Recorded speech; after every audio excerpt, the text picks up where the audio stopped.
Bonjour. En 381 n'eut pas seulement lieu le second concile œcuménique, mais également le concile d'Aquilée en actuelle Italie, qui réunissait des évêques principalement occidentaux et ayant pour sujet les positions ariennes de deux évêques d'actuelle Albanie.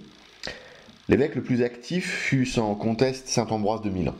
Il obtint la déposition des évêques ariens et fit appel au pouvoir de l'empereur pour que les évêques soient remplacés par des évêques véritablement orthodoxes. Probablement en constatant que l'arianisme était encore puissant et qu'il fallait purger une bonne fois pour toutes cette hérésie du corps de l'Église et protéger les fidèles, Théodose organise deux conciles, un à Constantinople de nouveau et un à Rome en 382. Il semblerait que Théodose avait imaginé un grand concile à Rome, réunissant également les évêques orientaux. Le but était de réaffirmer solennellement les vérités de Nicée, mais surtout de trancher sur le cas d'évêques que certains voyaient comme ariens, tels Cyril de Jérusalem, dont je rappelle qu'il avait rejoint les évêques semi-ariens à cause des problématiques de formulation. Les termes désignant nature et personne n'avaient pas encore trouvé leur utilisation définitive. Certains orthodoxes pouvaient donc cataloguer Cyril de Jérusalem comme arien, alors qu'il était en fait orthodoxe. Les évêques orientaux trouvèrent plus simple d'envoyer une lettre aux évêques romains. Voici la lettre, disponible chez Théodoret et rapportée par le père Guettet, qui présente un intérêt historique et théologique. Aux seigneurs très honorés, aux révérendissimes frères et collègues Damasius, Ambrosius et autres saints évêques assemblés dans la grande ville de Rome, le saint synode des évêques orthodoxes assemblés dans la grande ville de Constantinople. Salut dans le Seigneur. Nous croyons inutile de vous raconter, comme si vous les ignoriez, les malheurs dont les Ariens nous ont accablés alors qu'ils étaient puissants.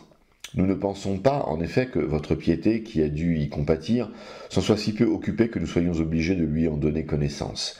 Nos calamités étaient telles qu'elles n'ont pu rester inconnues. La mémoire de nos persécutions est encore trop fraîche pour que non seulement ceux qui les ont supportées, mais encore ceux qui ont dû y prendre part par charité aient pu les oublier. Hier encore, on peut le dire, ou avant-hier, des milliers d'exilés revenaient à leurs églises. On rapportait les restes de ceux qui étaient morts loin de leur patrie. Quelques-uns, en arrivant, étaient reçus à coups de pierre et mouraient comme le bienheureux Étienne, trouvant dans leur patrie des traitements pires que ceux dont ils avaient souffert en terre étrangère. Plusieurs ont supporté de si affreux supplices qu'ils portent encore sur leurs membres les stigmates du Christ. Qui pourrait dire les pertes éprouvées par les villes et les particuliers, les proscriptions, les pièges, les injures, les emprisonnements dont nous avons eu à souffrir ? Véritablement, les calamités sont tombées sur nous en trop grand nombre. C'était sans doute pour la punition de nos péchés que Dieu les permit. Et c'est dans sa bonté qu'il nous envoya ces épreuves. Nous devons donc remercier Dieu qui a instruit ses serviteurs au moyen de ces afflictions et qui, dans sa miséricorde, nous en a délivrés. Nous avons été fort occupés à restaurer les églises. Nous avons eu besoin de beaucoup de temps et de travail pour guérir le corps de l'église, épuisé pour ainsi dire par une longue maladie et le rappeler à son ancienne santé. Tout en étant délivrés des violences de la persécution et quoique mis en possession des églises dont les hérétiques nous avaient dépouillés, nous avons beaucoup à souffrir des loups qui, chassés des bergeries, entraînent des brebis dans les forêts, tiennent des assemblées ennemies, excitent des émeutes et cherchent à nuire aux églises par tous les moyens. En de telles circonstances, nous avions besoin de tout notre temps. Aujourd'hui que, par la grâce de Dieu, vous êtes assemblés en concile à Rome, obéissant à vos sentiments d'amour fraternel, vous nous avez fait inviter à votre assemblée comme membres du même corps par les lettres d'un très religieux empereur. Nous désirerions ardemment avoir les ailes de la colombe pour voler vers vous, mais nous obéirions ainsi plutôt à nos désirs qu'aux intérêts de nos églises qu'il nous faudrait abandonner. L'année dernière, lorsque le très pieux empereur Théodose eut reçu les lettres du concile d'Aquilée, nous n'étions préparés que pour un voyage à Constantinople, et nous n'apportions que pour le concile tenu en cette ville l'adhésion des évêques qui étaient restés dans leurs églises. Nous ne savions pas alors que nous serions invités à faire un plus long voyage, et nous ne l'avions appris qu'à Constantinople. Nous avons donc été obligés de vous déléguer seulement nos très honorés frères et collègues, les évêques Cyriacus, Eusébius et Priscianus, pour vous attester notre union avec vous et notre zèle pour la saine doctrine, promulguée à Nicée de Bithynie par 318 pères, et pour laquelle nous avons supporté les persécutions, les cruautés des empereurs et des juges. En ce qui concerne l'administration particulière des églises, la coutume et la décision des saints-pères de Nicée ont établi que, dans les provinces, les évêques de la province fassent des ordinations épiscopales en adjoignant, s'ils le veulent, les évêques des provinces limitrophes. Nous vous faisons savoir que les églises sont administrées ainsi chez nous et que c'est ainsi qu'ont été établis les évêques des plus illustres églises. C'est ainsi que pour l'église de Constantinople, que nous pouvons appeler nouvelle, puisque nous venons de l'arracher à l'hérésie, le très pieux et très vénérable Nectarius a été choisi pour évêque dans un concile œcuménique en présence du très religieux empereur Théodose, avec l'assentiment unanime du clergé et du peuple. Pour la très antique et vraiment apostolique église d'Antioche de Syrie, où le véritable nom de chrétien a été prononcé pour la première fois, tous les évêques de la province et du diocèse d'Orient se sont réunis pour ordonner évêque le très vénérable et très pieux Flavianus, avec le consentement de toute l'Église qui n'avait qu'une voix pour le louer. Nous vous faisons savoir également que le très vénérable et très pieux Cyril est évêque de Jérusalem, l'Église mère de toutes les Églises. Autrefois, il fut ordonné canoniquement par les évêques de la province et, en plusieurs lieux, il a combattu contre les Ariens. En ce qui concerne le mémoire des Occidentaux, nous reconnaissons aussi comme orthodoxes tous ceux qui, à Antioche, professent l'égale divinité du Père, du Fils et du Saint-Esprit. La foi de Nicée nous apprend à croire au nom du Père et du Fils et du Saint-Esprit, par conséquent à une seule et même divinité, puissance et nature du Père, du Fils et du Saint-Esprit, à une dignité égale et à une puissance également éternelle en trois hypostases absolument parfaites, ou en trois personnes parfaites, en sorte que ni l'hérésie de Sabellius, qui mélange les hypostases, c'est-à-dire ne tient pas compte des particularités, ne peut être admise, ni le blasphème des Eunoméens, des Ariens et des Pneumatomaques ne peut être conservé avec quelque raison, lui qui divise l'être, la nature et la divinité, et à la nature incréée, égale en nature et également éternelle, peut ajouter une autre nature, née dans la suite, ou créée, ou étrange. Nous conservons aussi intégralement la doctrine de l'incarnation de notre Seigneur, admettant que l'économie de la chair n'est ni séparée de l'âme, ni séparée de l'intelligence ou imparfaite, reconnaissant le logos de Dieu parfait de toute éternité et devenu dans les temps homme parfait pour l'amour de notre salut. Fin de citation de la lettre. Le père Guettet précise, concernant le mémoire des Occidentaux, on a beaucoup disserté pour savoir quel était ce mémoire. On a vu précédemment par une lettre du concile d'Aquilée ce que l'on avait décidé en Occident touchant la succession du siège d'Antioche. Les Occidentaux avaient envoyé aux Orientaux un mémoire à ce sujet. La base de ce mémoire était que les partisans de Mélétios et de Paulinus étant tous orthodoxes, reconnaîtraient comme leur pasteur légitime le survivant des deux. En Orient, on admettait l'orthodoxie des deux partis, mais on ne pouvait admettre la décision anticanonique de l'Occident par rapport à l'épiscopat légitime. Car pour cet épiscopat légitime, il fallait l'élection du clergé et du peuple et l'organisation par les évêques de la province. La décision des Occidentaux blessait ces règles canoniques. On peut noter dès 382 quelques petites tensions entre Orient et Occident. L'Orient reprochait probablement à l'Occident une certaine tiédeur dans l'aide apportée lors des persécutions. Les visions n'étaient pas en accord sur ce qui devait gouverner à Antioche, et comme l'Occident s'entêtait à refuser la communion à certains évêques antiochiens, Constantinople avait condamné cette attitude. Le pape à Rome était Damase, ce qui n'aidait pas car Damase était plus proche du pouvoir que de la vérité, plus intéressé par les rivalités d'alcôve que par la prédication exemplaire de la charité et de l'humilité. Chacun pourra aller voir son parcours pour s'en convaincre. Ce qui est intéressant est que Damase est aussi un des pionniers de cette folle idée de la primauté romaine. En 383, Théodose convoqua encore un concile à Constantinople. Ce concile est assez original dans sa forme puisqu'il convoqua non seulement les orthodoxes, en la personne de Nectarius et Agélius, mais aussi les Ariens, en la personne de Démophile, ancien évêque de Constantinople, les pneumatistes, représentés par Euleuse de Cyzique, les Eunoméens, représentés par Eunomius en personne. Il est intéressant de s'arrêter quelques instants sur Agélius. Il était l'évêque des Novatiens à Constantinople.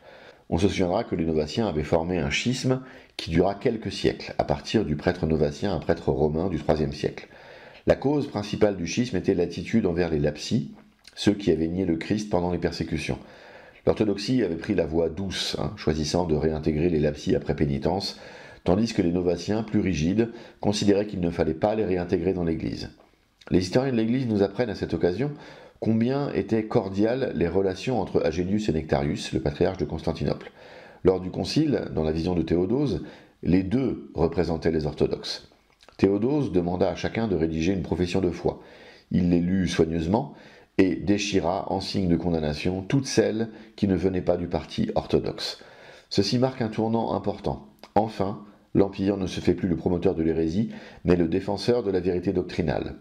Théodose fit promulguer une loi défendant aux évêques non orthodoxes d'en établir de nouveaux.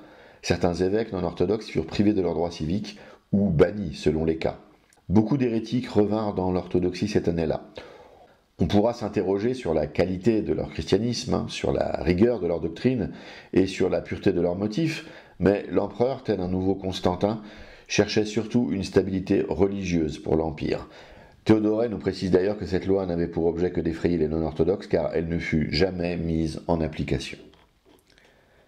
L'empereur d'Occident, Valentinianus, tout en étant lui-même chrétien, était moins rigoureux et cohérent que Théodose. Il envisageait de légiférer pour permettre au paganisme d'avoir, comme le christianisme, la protection de l'État et la liberté religieuse. Ambroise de Milan lui écrivit la lettre suivante pour lui mettre les points sur les i, comme on dit. Je cite. « De même que tous ceux qui font partie de l'Empire romain combattent pour vous, empereurs et princes de la terre, ainsi vous combattez vous-même pour le Dieu Tout-Puissant et la Sainte Foi. Il n'y a aucune sûreté si chacun n'adore pas véritablement le vrai Dieu, c'est-à-dire le Dieu des chrétiens. C'est le seul vrai Dieu qui doit être adoré du fond du cœur, car les dieux des gentils sont des démons, selon la Sainte Écriture. Tu es empereur très chrétien, je m'étonne donc du bruit qui court que tu dois donner des ordres pour relever les autels des faux dieux et subvenir aux frais des sacrifices profanes. Ceux qui n'ont jamais épargné notre sang et qui ont détruit nos églises se plaignent des secours que nous obtenons. Ils demandent pour eux des privilèges, eux qui, sous Julien, sont allés jusqu'à nous refuser le droit de nous instruire et de parler, et qui, même sous des empereurs chrétiens, sont parvenus à rendre illusoires les privilèges qui nous étaient accordés. Vous ne pouvez prendre, sans commettre un sacrilège, la décision que l'on vous demande, et je vous supplie de n'y pas souscrire. » Fin de citation. Alors il sera peut-être important de faire un petit retour dans le passé pour parler de l'édit de Thessalonique que Théodose prit en 380 avant le concile de Constantinople. Parfois appelé édit de Théodose, cet édit est souvent considéré par certains historiens comme la promulgation du christianisme orthodoxe comme religion impériale. En fait, il faut bien noter que ni Sosomène, ni Grégoire de Nazianze, qui ont rédigé des éloges pour l'empereur, ne parlent de cet édit. C'est pour la simple et bonne raison qu'il ne concernait d'un point de vue légal que la seule ville de Thessalonique. C'était un moyen pour Théodose d'affirmer sa foi nicéenne dans un contexte local troublé. Plus intéressant concernant Théodose est son excommunication par Ambroise de Milan en 390. Une émeute avait éclaté en la ville de Thessalonique et malgré une promesse de gestion pleine de charité, Théodose, emporté par un tempérament colérique, fit un massacre. Se présentant à l'église à Milan, Théodose, n'ayant pas pris pleinement conscience de son crime, dit à Ambroise « Le roi David a été plus coupable que moi puisqu'il joignit l'adultère au meurtre. » « Si vous l'avez imité dans le meurtre, imitez-le dans sa pénitence, répondit Ambroise. L'empereur accepte alors de s'humilier publiquement et de passer plusieurs mois avec les pénitents avant de pouvoir réintégrer sa place dans l'Église. Théodose se distingua de façon continue pour sa lutte contre l'hérésie. Le fait le plus marquant est probablement la destruction du temple égyptien dédié à Sérapis, remplacé par une église. Théodose meurt en 395 et fut au IVe siècle le plus grand promoteur de l'orthodoxie nicéenne avec Constantin. Avant de mourir, il essaya en 391, sans succès, de mettre fin au schisme d'Antioche. Mélès et Paulin étaient morts, mais les deux avaient un successeur et cela permettait à ce schisme absurde de perdurer. On notera en 391 à Hippone la tenue d'un concile qui promulgue différents canons. Le canon 40 donne la liste des livres qui peuvent recevoir le titre d'écriture sainte et être lus en église. L'Apocalypse de Jean en fait partie. Augustin était prêtre lors de ce concile et y participa. On peut aussi considérer que l'origénisme commence à apparaître plus clairement à la fin du IVe siècle. Mais le nestorianisme ne vient pas non plus de nulle part. Théodore de Mopsueste avait réalisé une forme de synthèse des hérésies passées. Le père Guettet écrit « Jusqu'alors, les hérétiques qui s'attaquaient au Fils de Dieu ou au Saint-Esprit étaient classés en trois groupes principaux. Les ariens, qui niaient la divinité du Christ et ne faisaient de lui qu'un homme orné de privilèges exceptionnels. Les apollinaristes, qui niaient l'humanité du Christ et enseignaient que cette humanité avait été plus apparente que réelle. Enfin, les macédoniens ou pneumatomaques, qui niaient la divinité du Saint-Esprit. Eunomius était le grand théologien de ce dernier parti, et il continua à dogmatiser après le concile œcuménique de 381, comme avant ce concile qui avait condamné ses erreurs. Théodore de Mopsueste voulut concilier les ariens et les apollinaristes. Il admettait avec les premiers que le Christ était une hypostase ou une personne humaine. Il ajoutait avec les apollinaristes qu'il était une hypostase ou une personne divine. Il y avait donc en Jésus-Christ deux personnes, ce qui constitue l'hérésie nestorienne. C'est tiré de l'Histoire de l'Église dans le monde, tome 4, page 102. Théodore de Mopsueste était également un immense admirateur d'Origène. Le nom qui fait également débat dans cette naissance de l'origénisme est celui de saint Grégoire de Nice. Certains ont un peu rapidement fait de Grégoire un origéniste. Origène suscita des débats très animés, Jérôme et Ruffin se déchirèrent sur le sujet. En 399 se tint probablement le premier concile à traiter le cas de l'origénisme. C'est l'archevêque Théophile d'Alexandrie qui présida ce concile. Deux autres conciles tenus à Jérusalem et à Chypre suivirent de peu avec le même résultat, la condamnation de l'origénisme.